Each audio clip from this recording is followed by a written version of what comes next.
สบายดีพี่น้องมื้อนี้เนาะเฮาก็มาโรเดสพอนมาเป็นมือเปิดมื้อนี้มือทำอิฐเพิ่นกำลังสิเปิดเป็นแกรนด์โอเพนนิ่งเนาะเฮาก็สิเข้าไปเบิ่งว่าปีนี้เป็นจังไดเนาะพี่น้องปีกายนี่โอ้ม่วนหลายคักทางนี้ก็เป็นทางเข้าเนาะตรงนี้เนาะ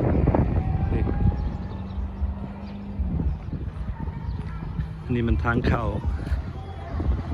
มาเห็นรถก็เต็มแล้วนะพี่น้องนี่ก็มีมองทางเข้าเนาะสบายดีOh, Sabaidi. Welcome to Lotus Garden or Pond. วันนี้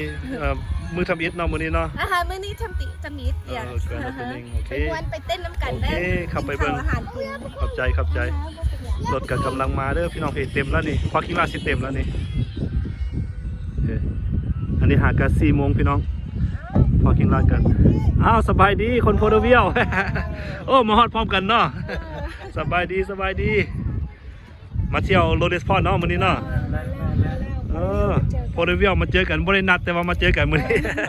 โอเคเอาพบกันอยู่ในพุ่นแหละโอเค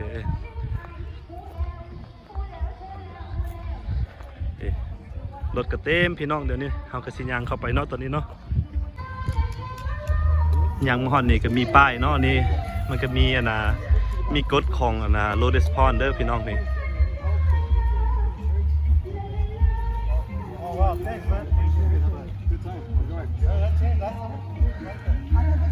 How you doing? Good. Welcome, Lotus Pond. Hope you guys have a beautiful time. Enjoy. All right. Thank you.อันนี้ก็กำลังสิเข้าไปในเด้อพี่น้องมันก็มีการห้องเพลงเนาะการมีขายของกินรถก็เต็มแล้วนี่สิเข้าไปเบิ่งมื้อนี้เข้ามาฮอดพี่ก็มีหม่องมีเวนเดอร์เด้อพี่น้องพี่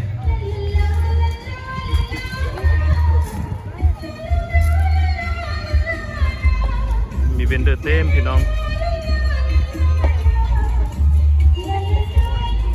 นั่นเนาะวันนี้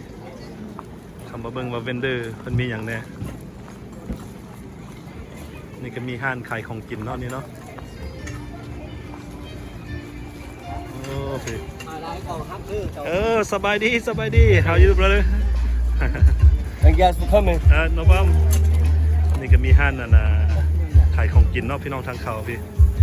เพิ่นมีปิ้งซีนแซ่บแล้วนี่นะหอมพี่น้องมาเด้อผู้ใดสนใจมาโรดสปอร์ตเนาะมือทำอิฐเนาะมื้อนี้เนาะส่วนพ่อแม่พี่น้องมาเที่ยวโรดสปอร์ตนี่มีแต่อาหารแซ่บๆพี่ใส่อัวแซ่บๆพี่Tadi kira aja kan? Tadi kira aja. ทางนี้ก็มีห้านซิปเป็นสวีทเนาะทางนี้เนาะเพิ่นขายเพิ่นขายหลายอย่างทางนี้เมนูเพิ่นเด้อมีข้าวปุ้นมีไทยบดนูโดส้มตำมิตรบอลหลายอย่าง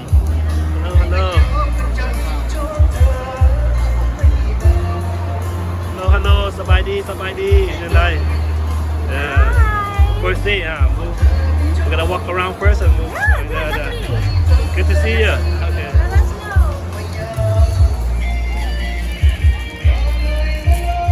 ทางนี้มันห้านน้ำ24เนาะทางนี้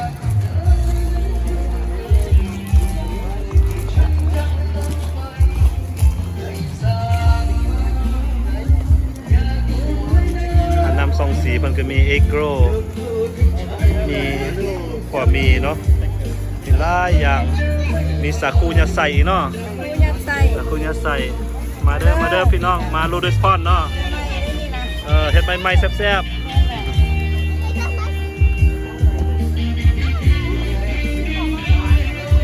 โอ้อันนี้ก็มีตำมะฮุ่งเนาะทางนี้เนาะมีตีนไก่ปิ้งโรเมี่ยงเมืองหลวงมีซีนมีล่าอย่างพี่น้อง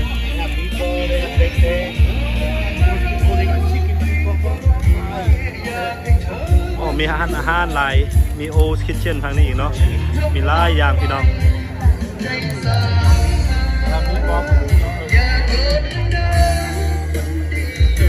สบายดี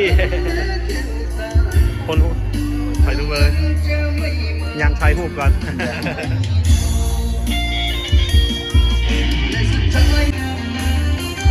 ทางเบื้องนี้ก็มีเวนเดอร์มีเวทีมีหมองขายเหล้าขายเบียร์เนาะพี่น้องพี่มีฮัทเพื่อเฮ็ดไม้ฮัทนี่ตูบมีตูบมีอย่างเต็มวันนี้เฮาสิพาไปเบิ่งเนาะไฮไลท์กับแม่นี่แหละดอกบัวเนาะพี่น้องพี่ยังมาทางนี้ก็มีดอกบัวโอ้พี่น้องพี่ตัวนี้กำลังเป็นบัวอยู่นี่งามเด้องามเห็นดอกบัวก็เต็มพี่น้อง เขียวมาทายหมดยุการนั่นมาเขาอยู่กับยุการไหนเขายุคกันใดยุควันทั้งเนี่ยการ ดอกบัวเนาะพี่น้อง กลางวะ โอ้ทางนั้นเพิ่นมีขวาข้ามหนองบัวเพิ่นเห็นดอกบัวก็เต็มพี่น้อง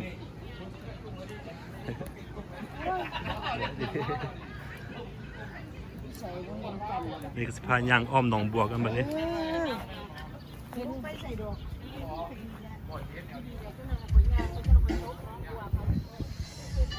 เห็นบอกย่างมาทางนี้ก็บัวเต็มพี่น้องเห็นกำลังออกปากกาไล่เพื่อสนใจเนาะต้องได้มาเด้อพี่น้องเบิ่งพี่ที่ทางพี่เพิ่นก็มีหม่องนั่งลิ้นเนาะประเทศงามได้นี่มีโต๊ะมีคันโฮมมีกระเต้มเป็นบ่อ้อมเลยปีนี้โอ้เพิ่นเฮ็ดคักหลายเพิ่นเฮ็ดอ้อมให้เลยให้หม่องนั่งลิ้นคนกับไปถ่ายรูปถ่ายอย่างเนาะ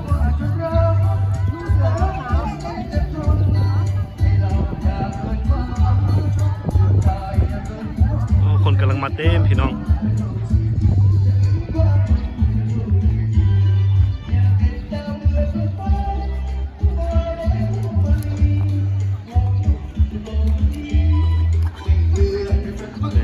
ทางนี้มันก็เขียนใส่ยินดีต้อนรับ Welcome to Lotus Pond เนาะ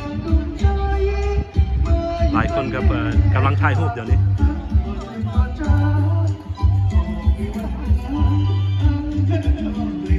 สิพายางอ้อมหนองบัวจังหน่อยกันเนาะนี่พี่เป็นก็มีหมองนั่งเนาะนั่งห่มนั่งอย่าง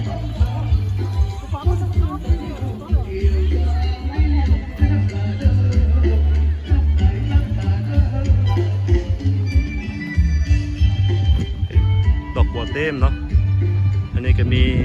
ว่ามันมีแต่คนลาวคนเอเชียเนาะคนข่าวก็มีพี่น้อง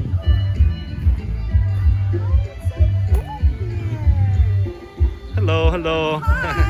You guys first time here Yes. Oh how was it It's beautiful. Yeah it's flowering right now so yeah in the morning that's when all the flower bloom until about 12 or 1 and that's when it closes back up yeah huh?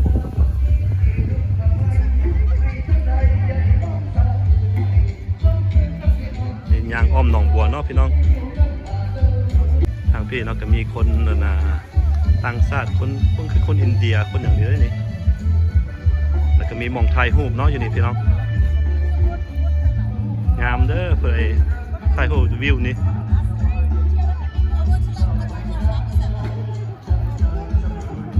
นี่ก็มีเรือให้พายอีกทางนี้เพื่ออยากลงเรือพายเรือHello นี่เพิ่นก็กำลังพายเรือเนาะตอนนี้เนาะ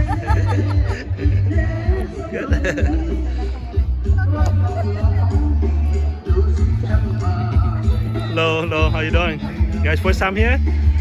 first time here or you guys been here before first time oh looks good huh okay how about you guys first time here or what First time here. I think I know you guys. I think so too. I seen your channel. Okay. You want a beer? later.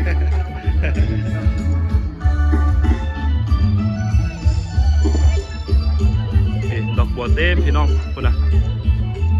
เบิ่งวิวงามได้นะ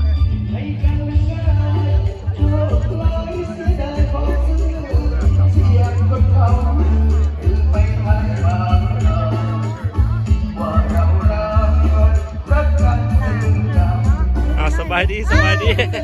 จะได้นี่โอ้คือคนหูจักเลย สบายดี โอ้อันนี้มาทางไกลเนาะนี่เนาะ แล้วมาโดยมาจากซาคราเมนโตเด้อมาเล่น มือทำอิฐเนาะนี่เนาะ โดย first time เป็นยังไงล่ะ งามหลาย ปีนี้ประเทศคักเนาะปีนี้เนาะ โดย มาเด้อมา โอเค เด้อ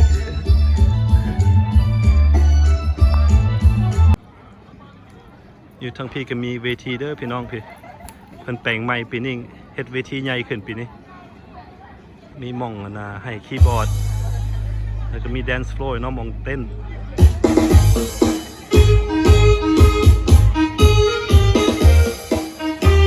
เต็มพี่น้องนี่เพิ่นก็มานั่งเล่นเนาะ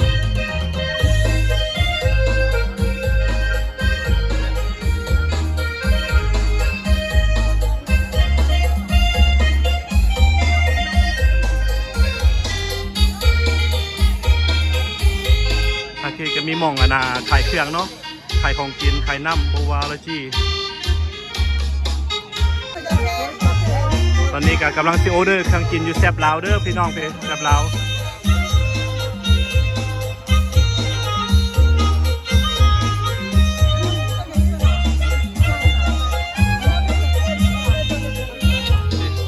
มันก็กำลังปิ้งไก่เนาะตอนนี้เนาะปิ้งไก่อยู่นี่ก็ทางแซบลาวมีหลายอย่างที่เขาออเดอร์แล้ววันนี้มาเบิ่ง สบายดีเนาะ มีบาร์บีคิวเนาะบาร์บีคิว ประกาศในเดวสั่ง สบายดีสบายดีบอกพ่อแม่พี่น้องมาโรเดสเนาะ เข้าใจได้ มาลินได้ไหม enjoy first day today first day looking good a lot of people so far thank you I know your support yes yeah we got some lab pie got a lot of stuff always number one แซบลาว everybody come แซบลาวไล่เพิ่มเต็มพี่น้องนี่ก็มีน้ำอ้อยเนาะนี่เนาะ sugar cane ตอนนี้บวยเพลงไปเรื่อยๆนะเพลงไทยเพลงลาวเพลงสารพัดเนาะมีนักร้องมาหลายคนวันนี้มีแต่คนสวยๆเนาะคนไหนก็สวยมาคนสวย พาไปย่างไปเบิ่งหัวก็มาดิ ตอนนี้กำมวลกับนาทีจนฮอตเด้อเปลี่ยนเนาะวาสนาเอาคนอยากฟาดบ่อเซิร์นแล้วคำที่เรียนนะเนาะอีกวันชูเย็นโมหาเด้อ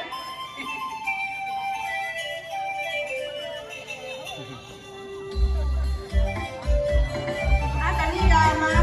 สบายดี ทำมหาไซเนาะ อันนี้เขาก็สิย่างขึ้นมาเบิ่งหม่องขัวเนาะนี่เนาะแต่บอกมีคนถ่ายรูปเนาะเบื้องนี้เบื้องทางในอันนี้ครับว่า welcome to Lotus Pond ครับสปายย่างเข้าไปเบิ่งเนาะที่ทางนี้เพิ่นก็มีblock donation เด้อพี่น้องบอกทางเขามีประเทศงามด้วยนี่ทางเขาอันนี้ก็เอายางข้ามขวาเนาะพี่น้องอันนี้โบแมนขวาหลวงพระบางเด้อนี่ขวาเฟรสโนโอขวาแซงเกอร์เนาะแล้วก็มีหม่องตั้งนั่งแล้วก็ได้เห็นวิวงามๆมาสิพี่น้องเห็นปะ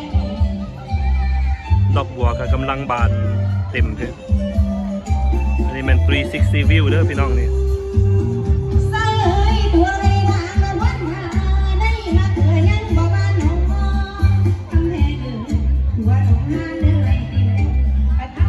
โอ้แต่ว่างามคักพี่น้องนี่ก็แมนทางออกเนาะทางนี้มันก็เขียนว่า thank you ขอบใจ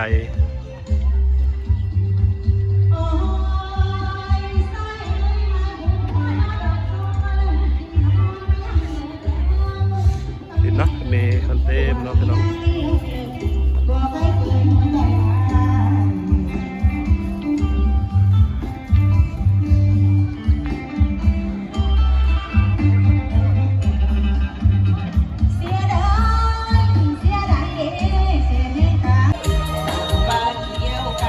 คนก็กำลังถ่ายรูปพี่น้องเต็ม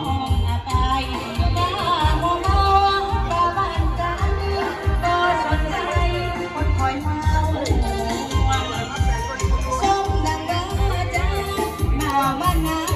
เขาฝากให้ทวงสาวบ้านแฟน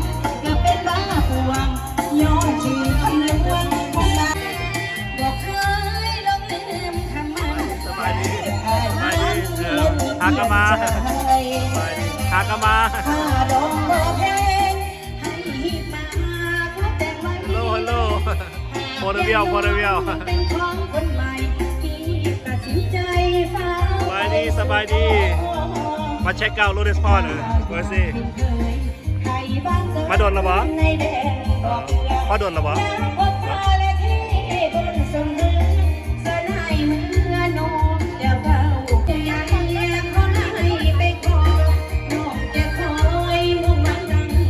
แม่นเนาะ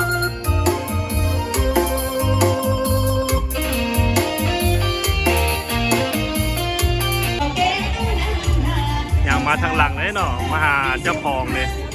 มันมีปิ้งไก่แซ่บๆดิ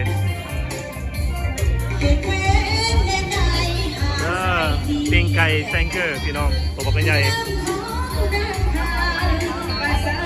สบายดีมือทำอิฐเนาะมือทำอิฐมาเลย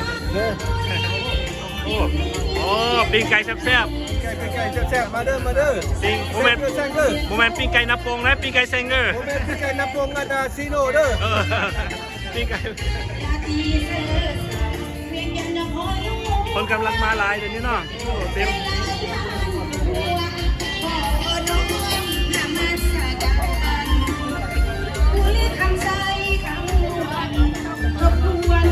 Hello, how you doing? Looking good. Is it 3 pasta? Oh, yeah. You want taco? The best taco in town, right?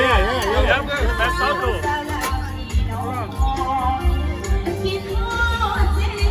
Oh, turkey leg. Who want turkey leg? Come through. It's always fun, everybody. Yeah.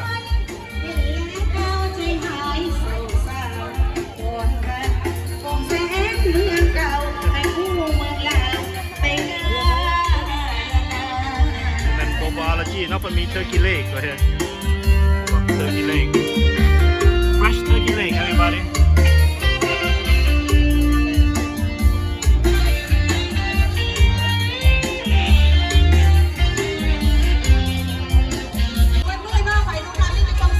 บ่แม่นธรรมดาเด้อพี่น้องพี่มีข่าว KC24 มาเฮ็ดข่าวออกทีวี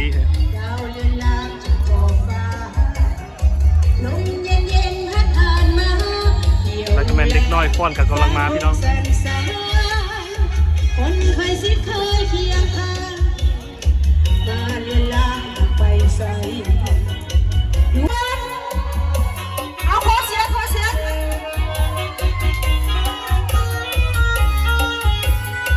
เอามาเต้นนะบอกเพียงขึ้นใจเลยและที่ให้ฉันเจอจะ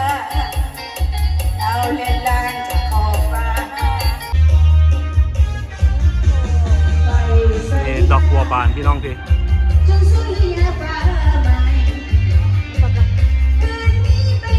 ดอกกระเต็มดอกพี่น้องนี่ก็แม่นของกินฟองออเดอร์เด้อพี่น้องนี่มีไส้กรอกลาบมีไก่เนาะอย่างข้าวปุ้นข้าวเปียกตำมะพุงนี่ก็ตำมะพุงแบบ2สไตล์ลาวสไตล์กับใส่ปลาแดกเนาะตัวนี้เนาะ Oh, that was fuckingมีแต่แนวแซ่บๆเป็นไงสตีเวน how was it good แซ่บๆI fucking love it.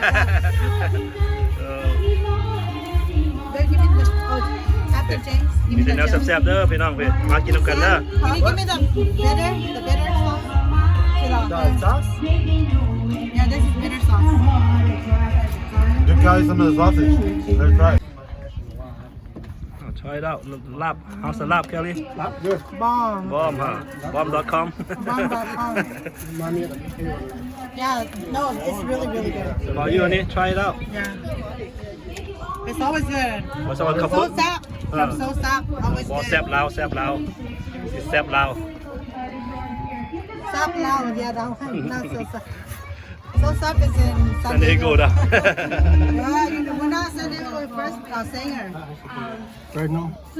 Same though. Hi, honey. Is this bitter or no? Yeah, it's better. A little bit bitter. I like it. Good. พี่น้องกินน้ำกันเนาะเต็มพี่ Look at the beef. It has the beef type. Type. It's fresh too. You can tell it's fresh.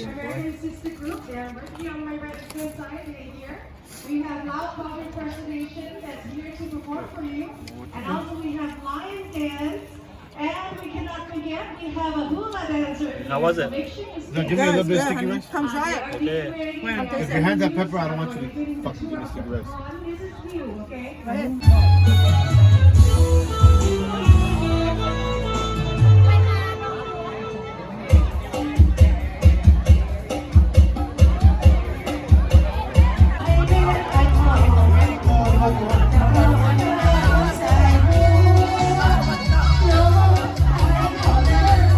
Okay, please give a man one more time.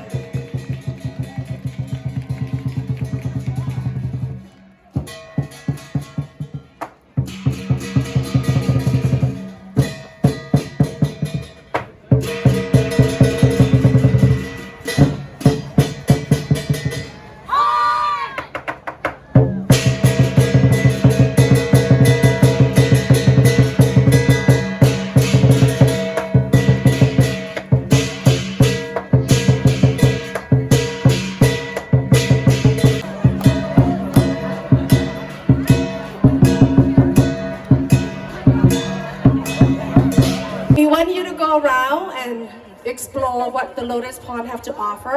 This is only summer season. So summer season, you will see these beautiful lotus plants, lotus leaf, lotus flowers.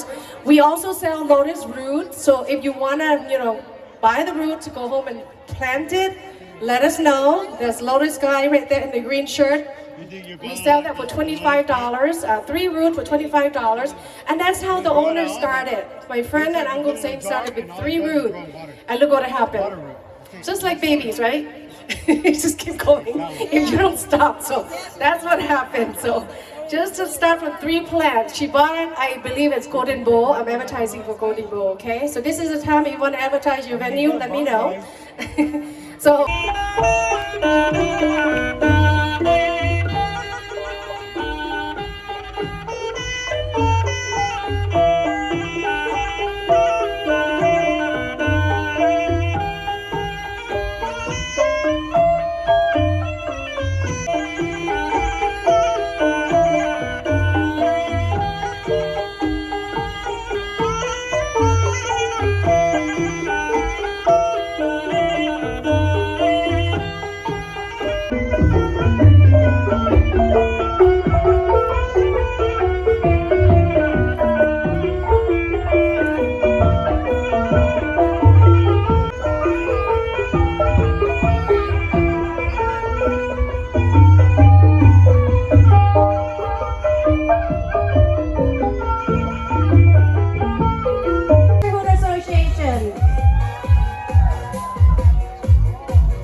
สบายดีจะได้คนเฟสโนเนาะนี่อาจารย์เล็กตันครับยูทูบเบอร์ทำเด้อนี่เด้อ ส่งคนเรายินดีเซ่เด้อ ติดตามเด้อคนเรายินดีเซ่เนาะโอเคอ้าวนี่ก็โพดเวียกันนี่สบายดีตู้จะได้มาฮอดตอนละวันนี่ โอ้โดนเติบ คิดว่าลงหนองป่าลงไปแม่นเนาะ ว้ามื้อนี้ยกเว้น ฟ้าลม ฟ้าลมยัน โอเค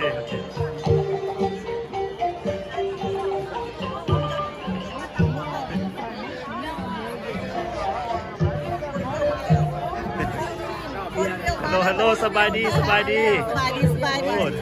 number one dancer number one dancer เป็นแดนเซอร์ละ That's เดือน what dancer ชื่อได้บอกบิดวันเกิดไป51 โอ้ ปี แม่น นะ นะยังชื่ออยู่โอ้เล่นงามใหญ่เลยโอเค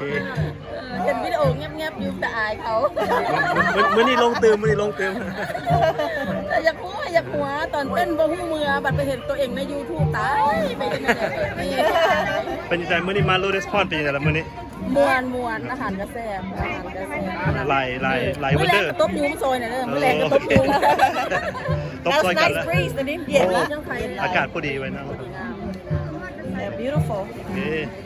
ปีนี้กระทรวงเฮือคือกันบ่ แม่นละซ้อมกัน จะไปเสียบ่ แต่ยังบ่ได้ซ้อมใช่ยังบ่ได้ซ้อม That's why มันถือกับอัน birthday weekend เลย you know the September day แม่นๆ ได้ไป celebrate คุณนี่เลยเป็นหยัง perfect Ambassador โอ้ยคือได้อันเนาะเอาพี่ว่า อ้าวสบายดีเฮ็ดได้นี่เอาอันน่ะเอาใบละ 10,000 กีบเลยเด้อเอาใบ 10,000 กีบเลยเด้อ ใบกีบ ใบดอนจะซื้อโจ๊กนะโอ้พร้อมแช่โอ้มาถึงจังหวะพอดีเนาะ ขั้นนี่ โอ้เท่าไหร่ฮะ ใบ น่ะ กีบไปเนี่ย 100,000แน่น่ะโอ้ได้100,000นี่มาสบายดี ฟังแอดเวนเจอร์นี่แสนเองวะนี่ เฮ้ย อย่างนั้นต่างกันเลยไม่ได้ ไม่น่าจะยังเหลือเงินกี่เงิน แสนเองวะนี่อะไรนี่ How much is it in American money โอ้คนนับเก่งได้คนนับเก่งได้คนนับเก่งได้นี่คนนี้ มื้อนี้มาเจอยังเหลือหลายบ่นี่โจ โอ้ทิปโอ้สาธุ เงินกีบซื้อก็ได้บ่นี่นะ โอ้ได้หลายกีบแล้วเนาะมื้อนี้ได้มาเจออันน่ะเศรษฐีเงินล้านมื้อนี้เศรษฐีเงินล้านมาแล้ว แม่นเช็คเงินล้าน โอ้ เงินล้านกี่ เงินล้านกับล้านคือกันเนาะเป็นไงโจ้สบายดีบ่ได้เห็นกันโดนเนาะมาฮอดอเมริกาโดนแล้วบ่นี่ มาให้3 อาทิตย์3-4 อาทิตย์ 30นาทีแล้วเนาะโอ้เป็นจังไดแตกต่างกันบ่ โอ้แตกต่างหลายบ้านเขาสะดวกสบาย แม่น ทุกสิ่งทุกอย่างอยู่กินสบาย แม่นโอ้เห็นเบิ่งตลอดเบิ่งไอ้โจ้ตลอดม่วนขนาดบ่อยู่หั่น โอ้มวนวางแผนสิครับอยู่ ว้าวโอ้อีกโดนปานใดแล้วนี่ อีกประมาณมงนี่แหละ 2-3 เดือนนี่แหละ โอเคเด้อพี่น้องอย่าลืมติดตามด้วยไอ้โจ้สิกลับจังหน่อย 2-3 เดือนนี่อันนี้มายามอเมริกาแล้วเหรอวะ แม่นมายาม แม่นแล้วเนาะ แล้วก็สิได้ถ่ายวิดีโออยู่ประเทศลาวให้เบิดทุกคนได้เบิ่งนำ ลืมติดตามเนาะ ส่งคนบ้านนอก มื้อนี้ก็ดีใจได้มาเจอไอ้โจ้คนบ้านนอกดารายูทูบเบอร์ลาวคนลาวเลยนี่ดังดาราดังของคนลาวยูทูบเบอร์ บ่แม่นดารามือกล้อง มือก็ อยู่เบื้องหลังเนาะ อยู่เบื้องหลัง แต่ว่าช่วงนี้นี่ออกเบื้องหน้าตลอดไอ้ช่วงนี้ โอเค โอเค พบกันใหม่เนาะ ดีใจได้มาเห็นมีอย่างก็ฝากซ่องอันน่ะคนบ้านนอกได้เด้อกับของแอดเวนเจอร์ได้เด้อพี่น้องนี่เด้อ โอเคเด้อขอให้พี่น้องอยู่ดีมีแห้งกันทุกคนมันเอาน้ำเย็นให้กินเชี่ยวกันนะเป็นน้องเชี่ยววะนี่น้องวะนี่55 ปีไอ้น้องไอ้เป็นตำรวจอยู่เฟสโนซีเรียเฟสโน32 ปี retired ที่น้องบ้านแต่ไปเมืองหลวงเมืองเล่าดิโอ้ย ม่วนขนาดเนาะไว้โจเฮ็ดได้คักขนาดเราเฮ็ดคัก ไอ้เพิ่นก็ว่าสิไปเล่นน้ำกันอยู่มันสิไปยามเฮา โอเค ไปปีนี้บ่ปีนี้ได้อยู่บ่ปีนี้น้องไม่ได้สิไปนี่ได้อีก 2-3 เดือนไป 2-3 เดือนน้องจะไปจังเดือนโอ้ยโดนเพิ่มมายามอเมริกาน้องฮักเข้าเด้โอเคเวลาไปยามน้ำกันแล้วกันไปยามแล้วกันลงซ่องไทยน้ำกันมานี่ไปเที่ยวอยู่พุ่นแหละ No I retired man I retired I'm done time for you go have fun now I'm retired yeah okay ขอบคุณ ยังก็adaบอกตุ้ยๆนะadaเมียก็ เฟสโนเนาะนี่ทางเฟสโนมีหยังฝากหาหมู่คู่บ่นี่ แต่เมืองลาวเด้อเดี๋ยวไปเจอกันปีหน้าอีกอยู่เมืองลาว เดือนใดสิไปบ่อยโจ้ เศร บ่ ษฐีรับใจดี เตรียมพับเด้อ เตรียมขวดเขียวๆกันไว้เตรียมตัวนี้เลยเนมพี่น้องพี่ตอนนี้ประมาณ8 โมงแล้วตอนนี้เนาะคนเต็ม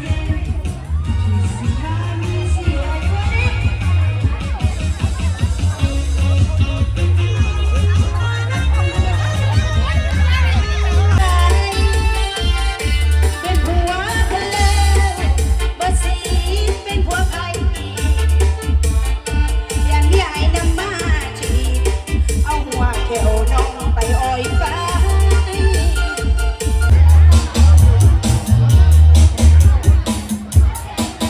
หักลงนะหักลงเพราะว่าถามมาโดนแล้วได้ต้องเต้นหักคุ้มเด้อออกกันมาละสู้เขาเด้อ Are you ready อ้วน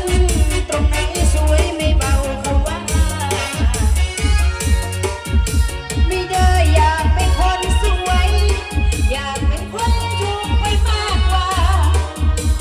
แต่บังเอิญหน้าตาของเรามันได้เราดีละเชียร์แม่บุ้ยดีวันลีฮาเดย์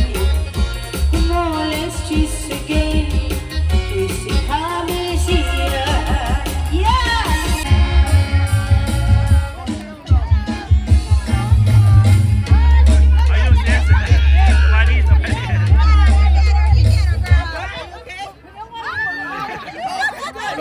ขอโทษน้องอาดาเพราะว่ามีเหตุอีกมีที่ไม่ได้แต่ว่า Hey, what's up? ให้ Hey, เป็นยายรถ nothing. Let's be your friend. เป็นยายรถเนาะ สบายดีสบายดี รถอากุ โช รา คดีปีใหม่เด้อน ายเอ็ม บุญบังไฟบุญบังไฟ โชคดีปีใหม่โชคดีปีใหม่โชคดีปีใหม่ all year every day every day all day รถเยอรมันเป็นเอ็นซี เพียงไอ้นี้ก็มีวันลืมได้ ผู้ตายแล้วน้องแก้วเจ้ายังเห็น ขอจองกอดอ้ายทำลายไม้ปากชีวา น้องเอ้ยอย่าเลยลังหักมัน อายเอ่ยน้องบ่ลืมเลยหักมัน เอาขออยู่ร่วมกันอาการชั่วนี้ลันดอน Thank you so much Thank you so much everybody I enjoy Thank you, thank you, thank you, thank you.